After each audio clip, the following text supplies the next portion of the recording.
우리 하나님 말씀 갈라디아서 4장 1절부터 7절까지의 말씀입니다. 갈라디아서 4장 1절에서부터 7절까지 말씀입니다. 제가 봉독하겠습니다. 내가 또 말하노니 유업을 이을 자가 모든 것의 주인이나 어렸을 동안에는 종과 다름이 없어서 그 아버지가 정한 때까지 후견인과 청지기 아래에 있나니 이와 같이 우리도 어렸을 때에 이 세상의 초등 학문 아래에 있어서 종노릇 하였더니 때가 차매 하나님이 그 아들을 보내사 여자에게서 나게 하시고 율법 아래에 나게 하신 것은 율법 아래에 있는 자들을 속량하시고 우리로 아들의 명분을 얻게 하려 하심이라. 너희가 아들이므로 하나님이 그 아들의 영을 우리 마음 가운데 보내사 아빠 아버지라 부르게 하셨느니라. 그러므로 내가 이후로는 종이 아니요 아들이니 아들이면 하나님으로 말미암아 유업을 받을 자니라. 아멘. 마크 트웨인이 쓴 소설 중에 왕자와 거지라는 유명한 소설이 있습니다. 아마 어렸을 때 한 번쯤 읽어보셨거나 또 영화로 만들어진 것을 보셨거나 하실 것이라고 생각이 됩니다. 배경은 이제 영국이고 영국의 그 한 왕자가 거리에 나갔다가 그 거지 소년 하나를 발견하게 되죠. 그 거지 소년을 발견하게 되었는데 그 거지 소년을 자신의 그 왕궁으로 들여와서 서로 옷을 바꿔 입고 이 바깥 생활을 동경하던 왕자이다 보니 이런 거는 물어보고 하다 보는데 발견하게 됩니다. 아니 이 거지가 나하고 똑같이 생겼잖아. 이제 장난 삼아서 이제 옷을 바꿔 입어보자. 내가 네 옷을 입고 성 밖에 나가서 내가 하고 싶은 걸 다 하고 돌아올 테니까 그 동안에 너는 내 옷을 입고 왕자처럼 가만히 잘 앉아 있으면 된다. 그리고서 이제 왕자가 나가게 되죠. 나갔다가 이제 들어오려고 하는데 들어올 수가 없습니다. 거지 옷차림인 그런 왕자를 보면서 문지기가 너 같은 애는 여기 들어올 수 없다 쫓아내게끔 되는 것이죠. 왕자가 들어오지 못하자 거지 그 소년은 생각지도 않게 오랫동안 왕자 행세를 해야만 하는 것이죠. 매일마다 좋은 것을 먹습니다. 자기가 생각하지도 않았던 아주 포근한 침대에서 자게 되고 많은 사람들이 자기의 수종을 들고 하는 정말 꿈과 같은 생활을 매일매일 누리는데 사실 그렇게 하면서도 그 거지 소년의 마음은 평안하지가 않습니다. 언제 내가 정체가 탄로나서 여기서부터 쫓겨나진 않을까? 그래도 쫓겨나면 다행이지. 왕자 행세했다고 벌받진 않을까? 사람들이 나를 죽이지는 않을까? 늘 이런 그러한 염려와 걱정 때문에 하루하루를 불안하게 지내는 것을 그 소설에서 보여주게 됩니다. 그런데 우리 신자들 중에서는 마치 그 거지 소년과 같은 삶을 살아가는 그러한 사람들이 있는 것이죠. 하나님의 은혜로 죄의 용서는 받았는데 자신의 연약함 때문에 언제든지 하나님 앞에서 내가 쫓겨날 수가 있다. 지금은 하나님께서 나를 사랑하여 주실 줄 모르지만 내가 하나님의 뜻대로 살아가지 못하면 언제든지 하나님은 나에게서 그 사랑을 거둘 수가 있다. 이렇게 생각을 하고 불안하기 시작한 것이죠. 그래서 어떤 일들을 합니까? 성경을 열심히 읽고 그 성경에 나와 있는 하나님께서 주신 그 율법대로 살기를 날마다 애쓰면서 그렇게 살아가는 사람들이 있습니다. 율법을 잘 지키는 것 자체가 문제가 아닙니다. 우리 이제 4장 넘어오고 나서 5장, 6장 가게 되면 예수를 믿는 사람, 은혜로 구원받은 사람도 역시 하나님의 은혜 가운데서 살아야 한다는 것을 갈라디아서가 이야기해 줍니다만 어쨌든 간에 그 율법을 잘 지켜봐 사는 것이 문제는 아닙니다. 문제는 그리스도를 통해 얻은 자유를 누리면서 그 감사하는 마음으로 율법을 지키면서 사는 그러한 모습이 아니라 율법주의를 가지고 율법에 얽매여서 산다는 것이 문제가 되는 것이죠. 그리스도께서 십자가를 통하여서 우리에게 평안과 기쁨을 주셨음에도 불구하고 그 평안과 기쁨으로 매일을 살아나가는 것이 아니라 불안과 좌절 가운데 매 순간을 살아나가는 그러한 삶을 산다는 것 자체가 문제라는 것입니다. 그리스도로부터 얻은 은혜와 자유는 우리가 예수 그리스도를 믿고 신자가 되는 그 순간 그리고 그 이후에 얼마 동안에만 주어지는 것이 아니라 한번 우리에게 그 은혜와 자유가 주어지게 되면 우리의 일생 영원토록 그것이 계속해서 이어지는 것입니다. 바울은 이를 설명하기 위해서 신자의 참된 신분이 무엇이고 그 신분을 통하여서 신자들이 가지게 되는 특권은 무엇인가를 설명하기 시작합니다. 우리가 3장 26절, 갈라디아서 3장 26절의 말씀 앞에 좀 띄워주시면 함께 읽어볼까요? 함께 읽겠습니다. 너희가 다 믿음으로 말미암아 그리스도 예수 안에서 하나님의 아들이 되었으니. 자, 예수 그리스도를 믿는 신자의 신분은 무엇입니까? 어렵습니까? 앞에 있는 대로 말씀하시면 됩니다. 신자의 신분은 하나님의 아들입니다. 우리 옆에 계신 분들에게 말씀하실까요? 당신은 하나님의 아들입니다.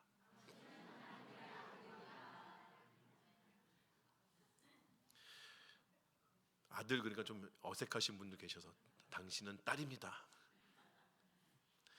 바울은 그리스도 예수 안에 있는 그 죄의 노예 상태에서 자유인으로 이미 신분이 바뀌어지는 것, 그냥 그것만이 아니라 그러니까 노예에서 자유인이 된다는 것뿐만 아니라 하나님의 아들의 신분을 받는 것임을 정확하게 말해 줍니다. 이 신분은 신자가 되고 나서 어느 정도의 수련 기간을 거쳐서 아들이 되는 것이 아니라 신자가 되는 그 순간 하나님의 아들이라는 신분도 역시 동일하게 주어지게 되는 것이죠. 신자가 자신이 어떠한 존재인지 또 어떤 특권을 누리고 있는지를 알기 위해서는 바로 우리 스스로가 하나님의 아들이라는 것을 알고 이해할 필요가 있습니다. 이 이야기를 우리가 오늘 전개하기 이전에 좀 짚고 넘어갈 것이 있어요. 먼저 오늘 이 3장 26절에 나오는 아들이라는 단어입니다. 이 하나님의 아들이다, 신자를 가리켜서 하나님의 아들이라고 이야기하는 것이 근대에 올 때까지 전혀 문제가 되지 않았습니다. 현대에 넘어오게 되면서 여러 가지 이전에 없었던 신학들이 생기게 되는데 그 중에 하나가 바로 여성 신학인 것이죠. 여성 신학이 교회 안에서 발전되게 되면서 교회의 이 성경 안에 있는 표현들에 대해 문제를 삼기 시작합니다. 왜 하나님은 그분이냐, 그녀가 아니고 왜 그냐라고 이야기하게 되죠. 그리고 오늘 3장 26절에 있는 이 하나님의 아들이라는 표현으로도 여러분 조금 전에 하나님의 딸 그렇게 말씀하신 분도 있으실 텐데 왜 하나님의 딸이라고 안 그러고 하나님의 아들이라고 해야 하느냐, 이제 이런 것들에 대해서 이야기하기 시작합니다. 그래서 그 여성 신학의 영향을 받은 그러한 많은 성경책들이 이러한 남성형을 중성으로 바꾸는 그러한 일들이 있게 되는 것이죠. 그래서 2011년에 새롭게 개간되어진 영어 성경 NIV 버전에는 여기 지금 3장 26절에는 아들이라고 되어 있지 않고 하나님의 자녀라고 되어 있습니다. 재미있는 거는 그리스도의 신분은 별로 문제를 삼지 않아요. 왜 우리는 그리스도의 신랑이 안 되고 신부만 되어져야 됩니까? 이런 건 별로 문제 삼지 않습니다. 사실 우리가 이전에 갈라디아에서도 너희는 하나님의 자녀라는 표현이 나왔습니다. 그럼에도 불구하고 3장 26절에 아들이라고 특별히 그 남성형을 쓰는 이유는 성별의 문제가 아니라 상속의 문제이기 때문에 그렇습니다. 사도 바울이 살았을 때에 있어서 집안의 어떤 재산들, 집안의 어떤 권리들을 상속받는 것은 오로지 아들에게만 허용된 것이죠. 그러니까 지금 여기서 하나님의 아들이라고 이야기할 때는 그저 자녀라는 표현, 그 혈통으로 자녀가 되었다, 아니면 법적으로 자녀가 되었다, 여기에서 끝나는 것이 아니라 그 자녀가 되었기 때문에 받게 되는 유업, 유산, 여기까지도 포함시키고자 해서 특별히 하나님의 자녀라는 표현 대신에 하나님의 아들이라는 표현을 써야 하는 것이죠. 그래서 적어도 3장 26절에 있어서는 하나님의 아들입니다. 잘 이해하셔야 돼요. 또 여기 끝나고 나셔서 누군가 당신은 하나님의 딸입니다 그랬더니 옆에서 툭툭 치면서 목사님 말씀 못 들어서 딸이라 그러면 안 돼. 네, 그런 의미는 아니라는 거예요. 여러분 하나님의 딸이기도 하고 하나님의 아들이기도 하고 그렇습니다만 적어도 이 3장 26절의 말씀은 나오는 아들이란 표현은 그런 의미가 있다는 것을 강조하는 것입니다. 두 번째로 이 하나님의 아들 됨이라는 것은 보편적이지 않다는 것이에요. 다시 말해 이 세상에 있는 모든 사람들이 다 하나님의 아들이 되는 것은 아니라는 것입니다. 여기에 있어서도 문제를 삼는 사람들이 있습니다. 다 이 세상에 있는 모든 사람들이 다 하나님의 형상으로 만들어지지 않았느냐? 맞는 말이죠. 이 세상에 있는 모든 사람들은 다 하나님의 형상으로 만들어진 그러한 사람들입니다. 그렇기 때문에 우리는 불신자라 하여도 그의 생명, 그의 인간 존재 가치 이런 것들에 대해서 함부로 말할 수 없습니다. 그도 역시 하나님의 형상을 가지고 태어난 귀한 존재이기 때문에 그렇습니다. 하지만 이 하나님의 형상이라는 개념과 하나님의 아들이라는 개념은 분명히 분리가 되어야 하는 것이죠. 3장 26절에서도 분명하게 말하는 것은 무엇입니까? 모든 사람들이 다 하나님의 아들이 되는 것이 아니라 그리스도 안에 있는 사람만이 하나님의 아들이 된다는 것이에요. 그러나 하나님의 형상을 자꾸 강조하면서 하나님의 형상으로 태어난 모든 인간들이 다 하나님의 자녀가 된다고 우기다 보니 결국 어떤 것이 나옵니까? 모든 종교엔 다 구원의 방법이 있다. 이런 이야기들이 나오게끔 되는 것이에요. 요즘에는 교회 안에서 신학에 대해서 우습게 생각하는 사람들이 있습니다. 성경 열심히 읽고 묵상하고 그대로 살면 되지 신학이 무슨 소용이 있느냐 이렇게 말씀하시는 분들이 있는데 정말 잘 몰라서 하시는 말씀입니다. 신학은 성경을 읽어내는 필터와도 같은 것입니다. 신학은 우리 눈에 쓰는 안경과도 같은 것입니다. 빨간 선글라스를 끼게 되면 세상이 다 벌겋게 보이죠.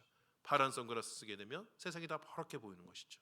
우리가 어떠한 신학을 가지고 있느냐에 따라서 하나님의 말씀을 제대로 이해할 수도 있는가 하면 또 하나님의 말씀을 전혀 하나님의 뜻과는 상관없이 이해할 수도 있다는 것이에요. 모든 사람들이 다 신학자가 되진 않지만 모든 그리스도인들이 다 어떠한 신학에 의해서는 영향을 받기 마련입니다. 그러니까 신학이나 어떤 교리를 배우는 것에 있어서 게을리하시면 안 됩니다. 내가 무엇을 믿는지, 내가 도대체 내 입술로 고백하는 신앙의 고백은 무엇인지 이것을 확실하게 정립되지 않으면 세상에 오는 수많은 이단과 거짓된 사상 가운데 우리의 마음이 흔들리게끔 되는 것이에요. 그러니까 이런 예배뿐만이 아니라 성경 공부나 또 교리를 가르치는 자리에도 여러분들이 잘 참석하시는 것이 중요하겠습니다. 자, 이제 바울이 신자가 하나님의 아들이라는 사실을 더 자세하게 설명하는 것을 우리가 4장 말씀을 통하여서 보겠습니다. 먼저 사도 바울은 4장 1절에서부터 3절까지 그 당시의 법률적, 문화적 관습을 예를 들어서 율법 아래에 있는 인간의 상태를 표현하게끔 됩니다. 바울이 살았던 시대는 로마 제국이 전체를 다 관장하던 그러한 시절이었습니다. 그 로마법에 의하면 그 아버지로부터 유산을 상속받았다고 하여도 적어도 14세까지는 후견인의 통제를 받아야 합니다. 유산을 받았다고 하더라도 자기 마음대로 쓸 수가 없다는 것이죠.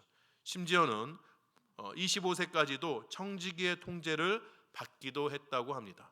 그 나이가 된 때까지는 자신에게 어떤 유산이 있다고 하더라도 내 마음대로 사용하지 못하는 통제 안에서 그저 주어진 것만을 사용할 수 있는 그러한 모습의 삶을 살게끔 된다는 것이죠.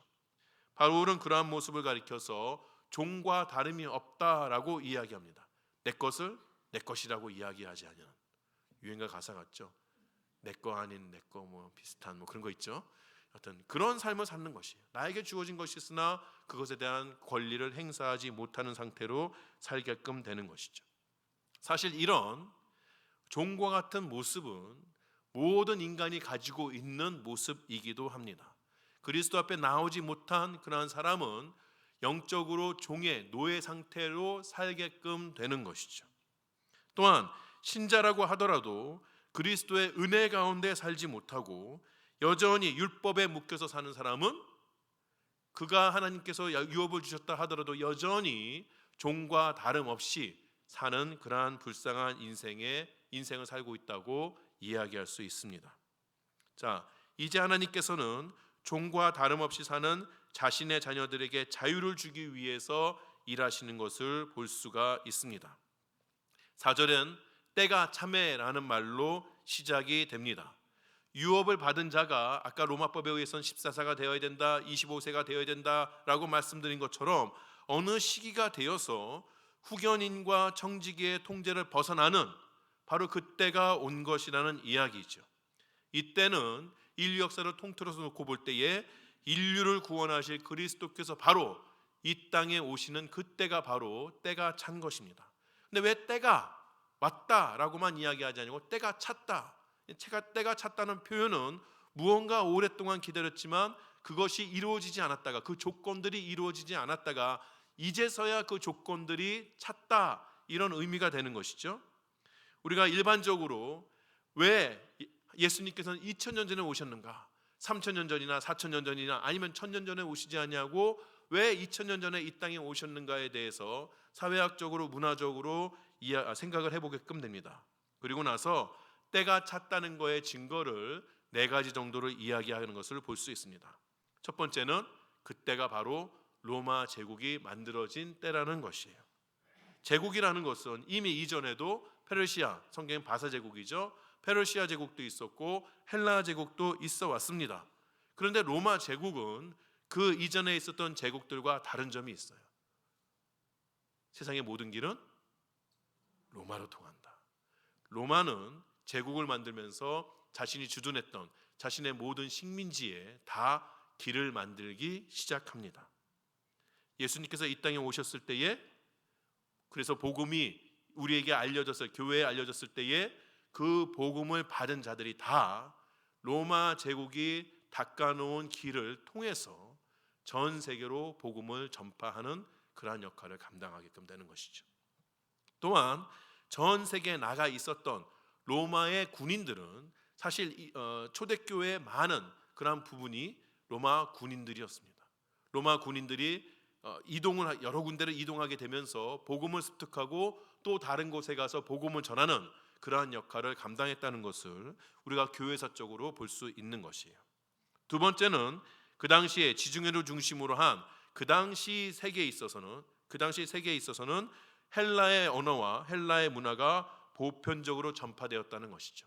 그 이전엔 여러 문화권으로 나누어서 그저 산 하나만 넘으면 너무나도 다른 그러한 삶을 살았기 때문에 문화나 어떤 종교가 전파되기 어려웠다면, 지금 그 시대에는 헬라 문화가 전반적으로 밑바탕에 깔려 있기 때문에 쉽게 복음이 이해가 되어지고, 그리고 교회가 세워질 때 그 교회 안에 여러 민족, 여러 부류의 사람들이 함께 있을 수 있을 만한 조건이 마련이 되었다는 것이죠. 또 세 번째로 이야기할 때는 그동안에 많은 사람들에게 많은 영향력을 끼쳤던 헬라의 신들, 또 로마의 신들, 그 수많은 우상들이 더 이상 사람들에게 어떤 관심이 떨어졌다는 것이에요. 사람들은 그 수많은 우상들을 섬겼지만 이제는 그 모든 우상들이 헛것에 불과한 것을 알고 어떤 그런 사회적으로 영적인 공허함이 차 있었다는 것이죠. 마지막으로 유대 사회에 있어서도 율법적이고 형식적인 종교 활동에 억눌린 사람들이 하나님으로부터 오는 진정한 자유함이 무엇인가를 갈망하는 때가 되었다, 이렇게 이야기합니다. 여러 가지가 더 있을 수 있겠지만 적어도 이 4가지의 그러한 상황들, 이것이 바로 그리스도께서 이 땅에 오시는 그 때를 차게 하는 역할을 감당했다는 것을 볼 수 있습니다. 하나님께서는 이 땅에 그리스도와 성령을 내려보내실 때에 아무 때나 내보내신 것이 아니라 이렇게 세밀하게 모든 환경들을 다 갖추어 놓고 그리고 성자와 성령을 내려보내신 것이죠. 환경을 조성하신 하나님께서는 성자 하나님을 이 땅에 보냅니다. 성자 하나님을 보내시는 이유는 오늘 본문에 보게 되면 율법 아래에 있는 자들을 속량하기 위함이다라고 말하고 있습니다. 지난주에도 우리가 보았지만 다시 한번 속량이라는 단어의 뜻을 되새겨보면 몸값을 치러서 풀어주다, 몸값을 치러서 자유하게 하다라는 의미가 있습니다. 성자 하나님께서는, 예수 그리스도께서는 이 일을 이루기 위해서 몇 가지 조건을 갖추셔야 했어요. 자, 지금 율법 아래 묶여 있는 것은 인간입니다. 신이 아닙니다. 그렇기 때문에 그 인간들을 대신하기 위해서는 성자 하나님께서 친히 인간이 되셨어야만 하는 것이죠. 그래서 그는 오늘 본문에 보면 여자의 몸에서 나셨다라고 이야기가 되는 것입니다.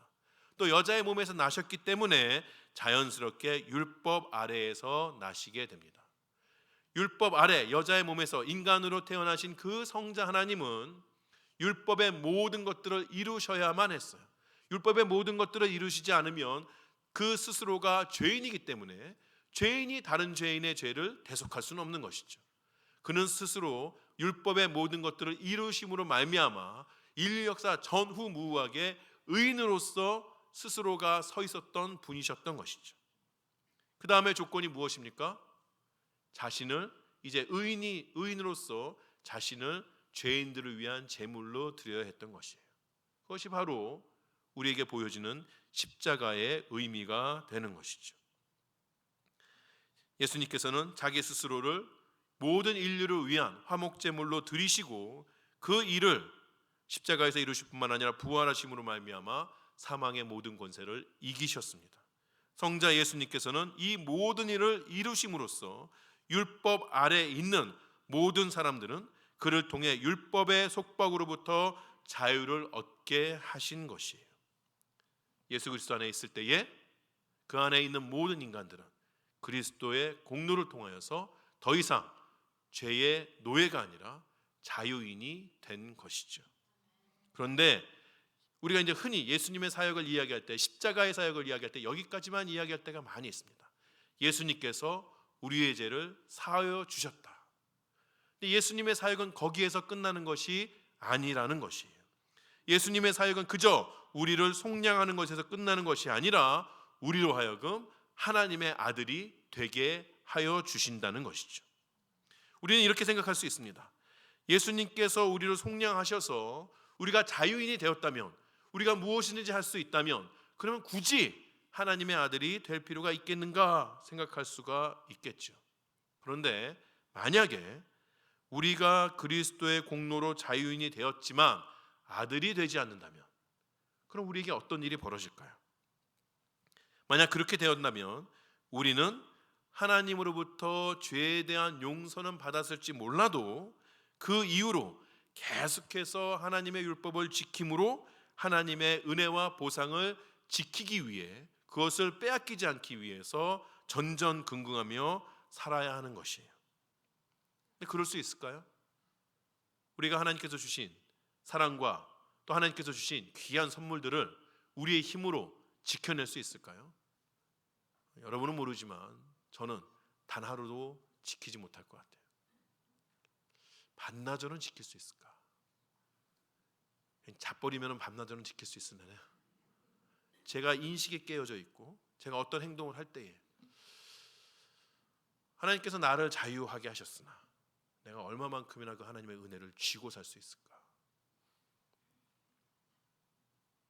그런데 우리가 하나님의 아들이 된다는 것은 우리가 죄의 용서를 받았을 뿐만 아니라 그 이후로도 계속해서 하나님께서는 우리를 사랑하시고 은혜를 베풀어 주시고 좋은 것을 우리의 삶에 공급해 주신다는 뜻입니다.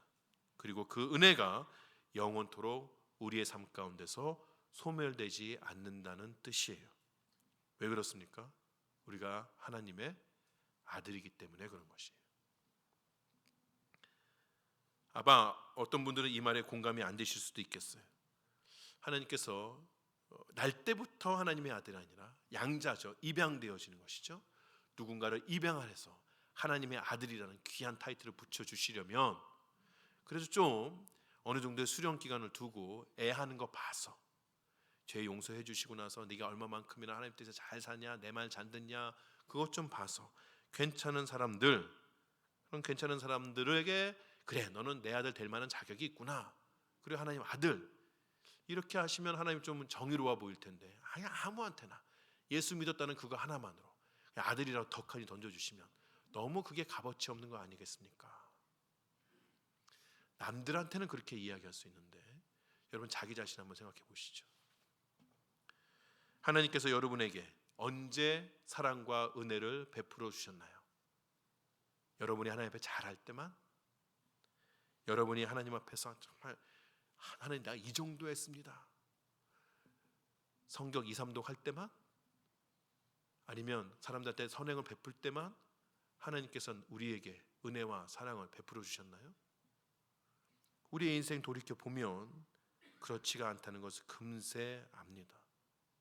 때로 우리가 하나님 앞에 기도하지 않을 때에도, 때로 우리가 하나님의 말 잘 듣지 않을 때에도 내 마음 가운데 여전히 미워하는 사람이 있음에도 불구하고, 내 마음 가운데 여전히 하나님 앞에 숨기고 사는 무엇인가가 있음에도 불구하고, 하나님 말씀은 그런 줄 알지만 제가 세상 살아보니 그렇게 못하겠습니다, 감히 그런 말을 하나님 앞에 함에도 불구하고 신기하게도 하나님께서 주신 사랑과 은혜가 우리의 삶을 떠나지 않았다는 것을 양심이 있으면 발견하게끔 되는 것이죠. 왜 그럴까요? 하나님께서 우리를 자녀 삼아 주셨기 때문에 가능한 일이에요.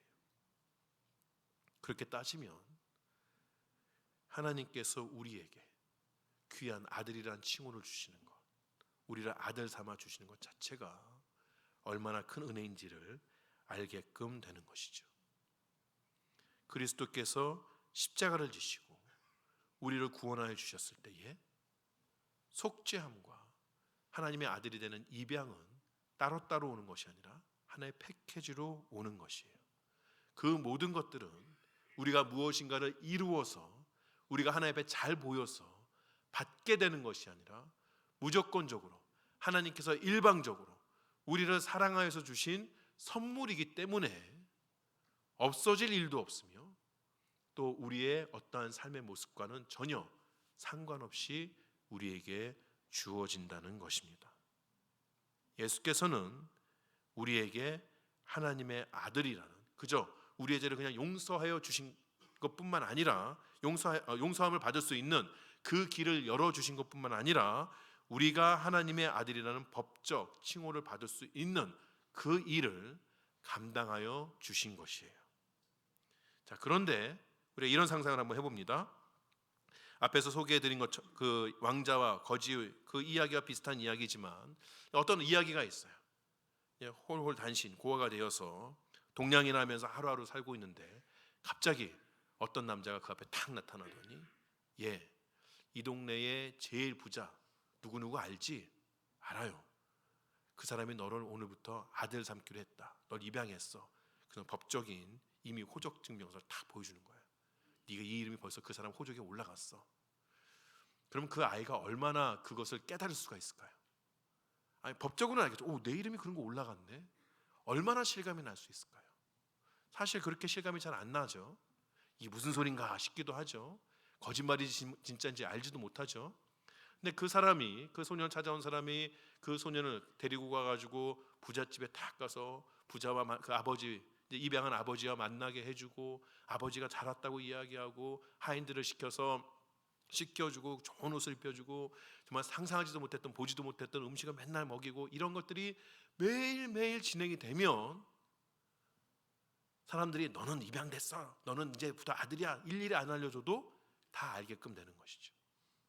우리 신앙에도 마찬가지입니다. 예수님께서 이 땅에 오셔서 우리로 하여금 아들이 될 수 있는 법적인 모든 것들을 다 이루어 주셨어요. 여전히 우리는 그것이 어떤 뜻인지 무지해서 잘 알지 못한다는 것이에요.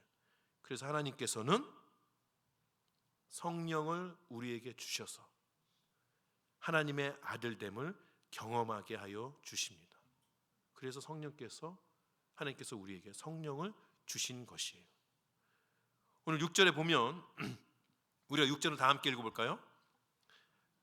너희가 아들임으로 하나님이 그 아들의 영을 우리 마음 가운데 보내사 아빠 아버지라 부르게 하셨느니라. 자, 6절에서는 너희가 아들임으로 라고 이야기합니다. 너희가 아들이 될 때 또는 너희가 아들이 되거든 이라고 이야기하지 않냐고, 너희가 아들임으로 라고 이야기합니다. 예수님께서 우리를 위해 법적 신분을 마련하셨기 때문에 우리는 더 이상 우리의 삶, 우리의 공로와 상관없이 이미 하나님의 아들이 되었다는 것이고, 그때에 하나님께서는 아들의 영, 예수의 영, 즉 성령을 우리 마음 가운데 보내어 주신 것이에요. 성령은 우리 마음 가운데 임하여 주셔서 우리로 하여금 아들의 신분을 실질적으로 체험하고 누리게 해 주시는 분입니다. 그럼 우리 안에서 성령께서 역사하고 계시다는 것을 어떻게 알 수 있나요? 성령의 체험이 무엇인가요? 기도하는 가운데 위로부터 물을 붓듯이 차가운 무언가가 쫙 전해지고 손가락이 빠릿빠릿해지고 그럴 수 있습니다. 그것보다 더 중요한 것, 오늘 본문에서 볼 수 있다면 성령께서 우리 마음 가운데 거한다는 증거는 우리가 감히 창조주 하나님을 아빠, 아버지라고 부른다는 것이에요. 6절에 보면 아빠, 아버지 이렇게 나오죠. 여기서 아빠는 한국말일까요? 아닐까요? 헷갈리지요. 저도 헷갈렸어요. 여기서 아빠는 옛날에 이제 아바, 아버지 이렇게 얘기했죠. 요즘 이제 개정된 성경에서는 더 강조점을 줘서 아빠, 아버지 그러는데 아빠는 아람어입니다. 그 당시에 고대 근동에서 쓰였던 아빠, 아람어이고 아빠라는 단어인데 우리가 이야기하는 아빠와 뜻도 같고 용법도 같습니다. 아빠는 어린아이들이 자신의 아버지를 매우 친근하고 친밀하게 부르는 단어인 것이에요. 우리가 하나님을 주여라고 부르기도 하고 하나님 이렇게 부르기도 하지만 성령께서는 우리에게 더 친근한 단어를 허락해 주시는 것이에요. 신자는 천지를 창조하시고 다스리시는 모든 시간과 공간을 운행하시는 그 하나님을 감히 아빠, 아버지라고 부를 수 있는 특권을 받게 되었다는 것이에요. 그것은 하나님께서 그리스도 안에서 아들이 된 신자들에게 한없는 사랑을 부어주시며 모든 것을 이해하시고 어느 때나 안아주신다는 의미가 되는 것입니다. 특별히 6절에 부르게 하셨다는 것은 하나님께서 신자의 기도를 언제나 들으신다는 약속입니다. 우리가 하나님의 은혜에 감격해서 부드러운 목소리로 아빠 이렇게 부를 때도 있고 악에 받쳐서 큰 소리로 아빠 부를 때도 있고 너무 급해가지고 아빠 아빠 아빠 부를 때도 있는데 하나님께서는 그 어느 때에도 우리의 목소리를 들으시고 응답하여 주시겠다고 약속하셨다는 것이에요. 성령께서 우리가 하나님의 아들임을 알게 하는 방법은 우리로 하여금 하늘에 계신 그 아버지를 부르게 하고 그 아버지로부터 응답을 듣게 하는 것입니다. 아멘이 없는 거 보니까 잘 모르시는 분도 계시는데 말씀드렸죠. 객관적인 것뿐만 아니라 주관적인 체험이 필요하고 그것을 위해서는 기도하며 하나님 앞에 나아갈 필요가 있습니다. 자, 하나님께서는 우리에게 이렇게 놀라운 특권을 주시기 위해 치밀하게 다 이루어 주신 분이십니다. 모든 환경을 다 조성하신 후에 성자를 보내셔서 우리의 죄를 속량하셨을 뿐만 아니라 하나님의 아들이 되는 객관적인 지위를 우리를 위해 마련해 주셨어요. 그리고 성령을 보내심으로 우리가 그 아들됨을 각자 개인적으로 주관적으로 경험하고 누리게 하여 주셨습니다.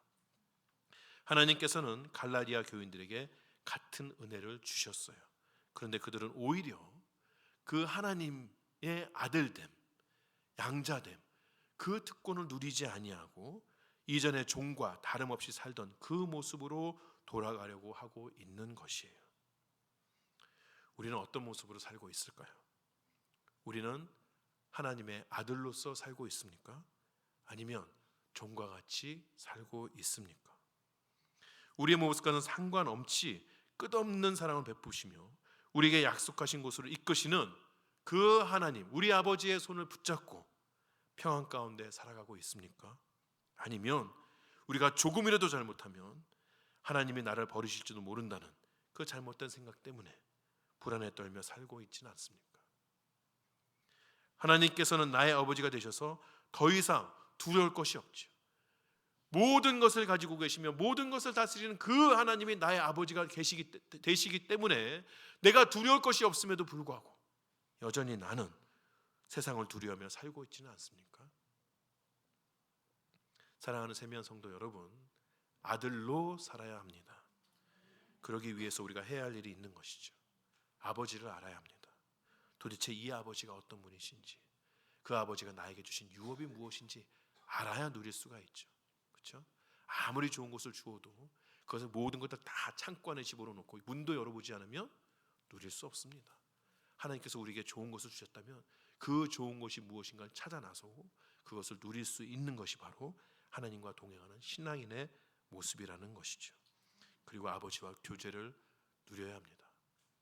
말씀드린 것처럼 감히 우리가 정말 세상에 미물봐도 못한 우리가 천지를 창조하신 다스리신 그 하나님을 아빠 아버지라고 부를 수 있는 특권을 주셨는데 절대 부르지 않아요. 뭐가 그렇게 또 겸손하신지 제가 어떻게 감히 아빠 아버지를 부르시는 여러분 되시기 바랍니다. 더 기도하고 더 주님 앞에 나아가서 우리의 마음을 내려놓을 때에 하나님께서 우리에게 예배하신 귀한 복이 우리에게 미쳐질 줄로 믿습니다. 이번 한 주간 동안 우리에게 주어진 하나님의 아들이라는 그 신분, 그 신분으로부터 오는 특권을 다시 한번 확인하시면서 종이 아닌 그 아들로서의 삶을 살아나가시는 여러분 되시기를 주의 이름으로 축원합니다. 기도하시겠습니다.